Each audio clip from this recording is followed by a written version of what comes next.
Hi friends, அஸ்ஸலாமு அலைக்கும். இன்றைக்கி என்னோடய ஸ்டைலில் இறால் தொக்கு எப்படி ஈஸி அண்ட் சிம்பிளாக செய்யலான்னு பார்க்கலாம் வாங்க.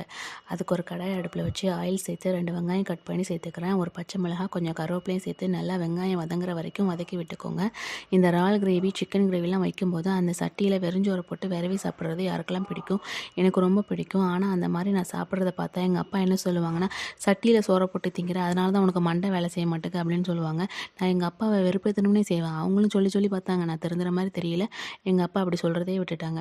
அப்புறம் 2 சின்ன தக்காளி கட் பண்ணி வச்சுருக்கேன். அதையும் இதோட சேர்த்து நல்லா வதக்கி விட்டு மிளகாத்தூள் 3/4 ஸ்பூன், மஞ்சள் தூள் 1/4 ஸ்பூன் போட்டு தேவையான அளவு உப்பு போட்டு நல்லா வதக்கி விட்டுக்கிறேன்.